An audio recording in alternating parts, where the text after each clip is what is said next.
성경 수업을 걷다 오늘은 시편 53편입니다. 오늘 시편 53편은 시편 14편과 쌍둥이 시편으로 알려진 시입니다. 53편 5절과 14편 5절에서 6절의 차이를 제하면 거의 복사본에 가깝습니다. 두 시편 모두 믿지 않는 세상의 죄악과 무지에 대해 예언적인 말씀을 전하는 형태로 작성되었는데요. 몇 가지 차이점도 있습니다. 시편 14편은 신실한 자들을 위로하는 데 집중한 반면 시편 53편은 악한 자들에게 대한 경고를 강조한다는 점이고요. 그리고도 시편의 가장 주목할 만한 차이는 하나님의 성호에 대한 표현입니다. 두 시편이 하나님의 성호를 각각 7번씩 사용하는데요. 14편에서는 여호와를 4차례, 엘로힘을 3차례 사용했습니다. 그런데 53편에서는 엘로힘만 7번을 사용하고 있습니다. 이와 같은 현상은 시편 제2권에 시작된 42편부터 83편까지가 여호와라는 이름 대신에 거의 대부분 엘로힘이라는 단어를 사용하고 있기 때문입니다. 표절을 보면 다윗의 마스길 인도자를 따라 마을랏에 맞춘 노래인데요. 마스길은 정확한 뜻은 알 수 없지만 단어 자체는 교훈 또는 명상이라는 의미인 듯합니다. 물론 확실하진 않지만 어떤 특정한 노래 형태 또는 음악 용어일 수도 있습니다. 마을랏도 어떤 악기 이름이거나 또는 곡조를 가리키는 것으로 보입니다. 이렇게 보면 시편 53편은 특정한 악기로 연주하는 노래이거나 아니면 구별되는 음조를 가진 곡일 수 있습니다. 1절에서 3절입니다. 어리석은 자는 그 마음에 이르기를 하나님이 없다 하도다. 그들은 부패하며 가증한 악을 행하며 선을 행하는 자가 없도다. 하나님이 하늘에서 인생을 굽어 살피사 지각이 있는 자와 하나님을 찾는 자가 있는가 보려 하신즉 각기 물러가 함께 더러운 자가 되고 선을 행하는 자가 없으니 한 사람도 없도다. 시인은 먼저 어리석은 자로 불리는 악인들의 특징을 노래하는데요. 어리석다라는 히브리어 나발은 단순히 무식하거나 하나님의 존재를 부정한다는 의미가 아니라 하나님으로부터의 독립을 주장하고 그의 계명으로부터 자유를 누리고자 하는 자들입니다. 그래서 이들은 하나님의 존재를 인정하면서도 의도적으로 그분을 거역한다는 점에서 하나님의 존재를 부정하는 사람들보다 더 악한 자라 할 수 있습니다. 이렇게 의도적으로 하나님을 부정하고 있으니 그들의 삶에는 선행도 없었던 것이고요.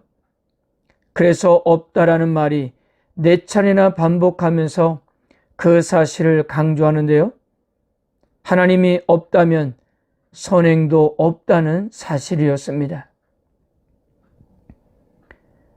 하나님께서는 지각이 있어 하나님을 찾는 자가 있는가 보았으나 찾지 못했습니다.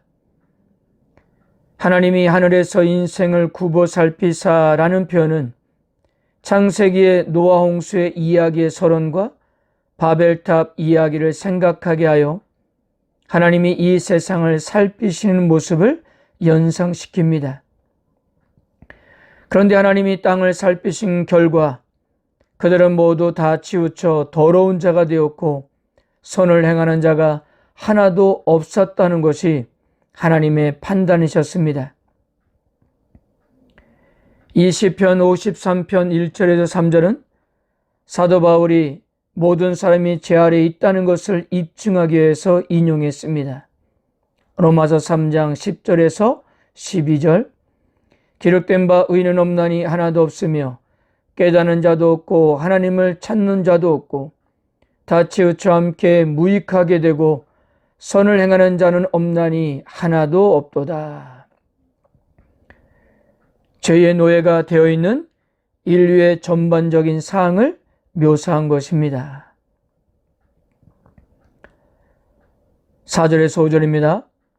죄악을 행하는 자들은 무지하냐? 그들이 떡 먹듯이 내 백성을 먹으면서 하나님을 부르지 아니하는도다.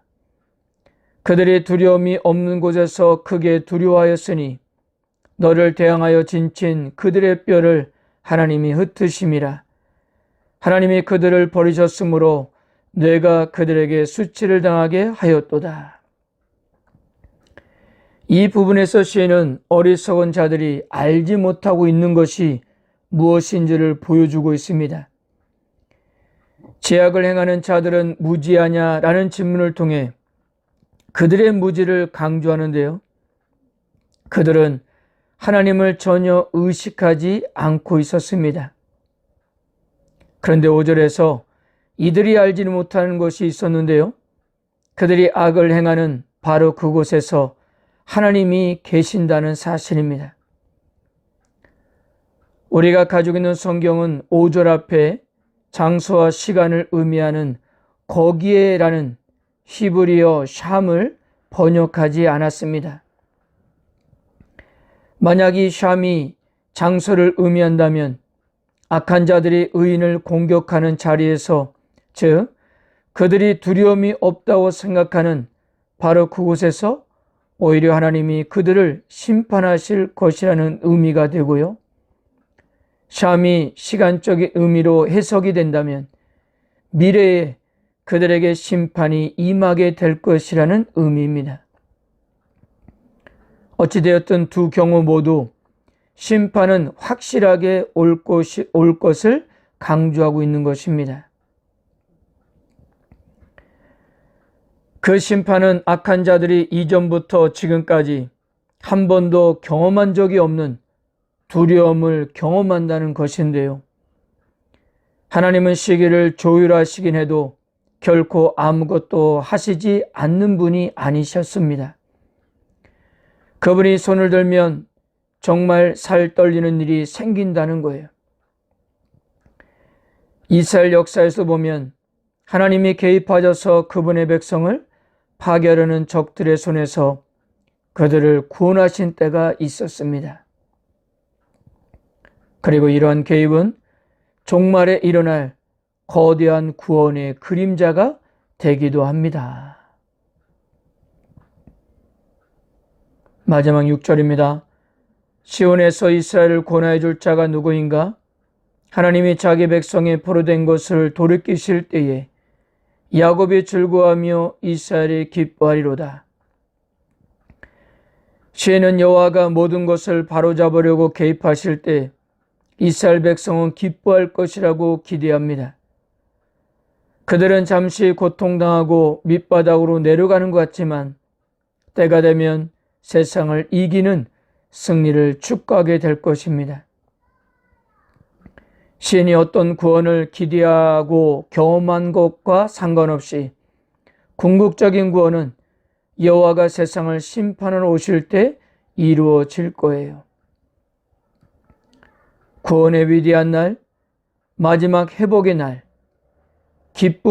끊임없는 기쁨의 날이 올 것입니다. 사랑하는 성도 여러분, 세상이 아무리 악하고 부조리가 심한 사회라 하더라도 하나님은 항상 당신의 백성들과 함께 하신다는 사실입니다. 그리고 무엇보다도 악이 성행한다 하더라도 그 악은 세상을 장악하지 못한다는 사실입니다. 왜 그렇습니까? 하나님께서 절대로 허락하시지 않으실 것이기 때문입니다. 이런 면에서 세상은 무모한 싸움이 치열하게 진행되는 무대라 할 수 있는데요. 하나님과 악인들의 싸움의 결과는 뻔할 것이기 때문입니다. 물론 악은 포기하지 않을 것이지만 그래도 우리 성도들은 이 순간이 힘들고 어려워도 견뎌낼 수 있는 것은요, 하나님이 험한 세상에서 우리가 피할 수 있는 피난처이시기 때문입니다. 성도 여러분, 하나님은 당신의 백성인 의인의 세대와 함께 하십니다. 보이지 않고 계시지 않는 듯한 하나님의 임재는 하나님을 찾는 이들의 삶 가운데 계신 것입니다. 하나님은 그런 이들의 피난처가 되어 주시는 것이고요. 끝내는 우리의 인생을 역전시켜 영화롭게 해 주시는 것입니다. 또한 세상은 우연으로 지배되고 돌아가는 듯하지만 그 가운데는 하나님의 세심한 돌보심과 계획이 있는 것입니다. 그러므로 하나님을 찾으며 그분께 존재를 맡기는 이의 삶은 어떤 상황에서도 기쁨과 희망이 사라지지 않을 것입니다. 오늘도 그 하나님께서는 우리의 손을 들어주신다는 사실을 믿고 감사하는 하루가 되시기를 바랍니다. 아멘.